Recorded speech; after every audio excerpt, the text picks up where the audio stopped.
সকলকে জয় যিশু। প্রত্যেকে ভালো থাকো, এটাই চাই প্রভু যিশুর কাছে।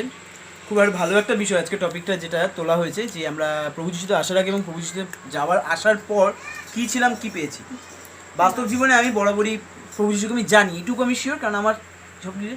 কিন্তু পূজাদির এই মণ্ডলীতে জয়েন করার পর থেকে একটা আলাদা অনুভূতি আছে, একটা আলাদা টান আছে এখানে, মানে একটা পরিবারের মতো।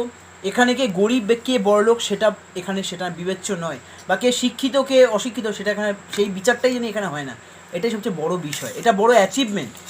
আর তার থেকেও বড় কথা হচ্ছে কি, যে এখানে কারণ মন খারাপ হলে আমি এটা পেয়েছি, আরেকজন বোঝানোর মতন লোক পেয়েছি পাশে। এখানে আমি 3-4টে দিদি পেয়েছি, বিশেষ করে আমার সত্যি কথা বলতে টুসি দি, পূজা দি, আমার নিজের দিদিও আছে। আমি ফ্র্যাঙ্কলি বলছি, আমার নিজের দিদি থেকে এই দিদিগুলো নিয়ে অনেক ওপরে রয়েছে। কারণ আমার নিজের দিদি যা, আশা করি ডেসক্রাইব করার কিছু নেই, সবই জানো বলা হয়েছে। আর এই দুটো দিদি আনি মানে এর থেকেও বেশি কিছু, ঠিক আছে।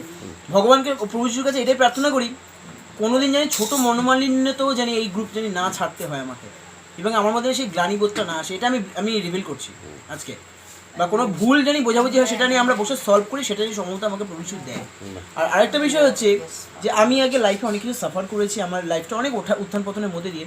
বিশেষ করে এখানে আসার পর বা এখানে এই পরিবারটা পাওয়ার পর একটা মা পেয়েছি, পূজাদির মানে রিনাদির মতন দিদি পেয়েছি, জেঠুকে পেয়েছি, খুশবুর মতন বোন পেয়েছি, রাজদা পেয়েছি, বিকাশ, পুরো পরিবার নিয়ে মনির মতন একটা মা পেয়েছি। আই থিঙ্ক এটা একটা আমার কাছে বিগ অ্যাচিভমেন্ট, যে এখানে একটাই কথা, গরিব বড় লোকের কোনো ভেদাভেদ নেই। এই সভা সত্যিকার অরিজিনাল একটা পরিবারের মধ্যে ভালোবাসা, আর এই পরিবারের মধ্যে নিয়ে কোনো ফাটল না আসে, এটা আমি প্রার্থনা করতে বলবো সবাইকে। আর কেউ যদি কোনো রাগও থাকে, সেটা নিয়ে অচিরেই মিটে যায়। যারা চলে গেছে তারাও যদি বুঝতে পারে, রিভিল করে, এটাই আমি চাইবো। ব্যাস, এটাই আমার কাছে আর আমরা শুক্রবার দিন যাচ্ছি দিদি ভাইয়ের বাড়িতে। আর টুসি দিয়ে বা পূজা দিয়ে আমাকে যেভাবে যে চোখে দেখে, দিদি ভাইয়ের থেকে অনেক বড় কিছু, আমি এটা সারা জীবন মাথায় রাখি। জয় যিশু।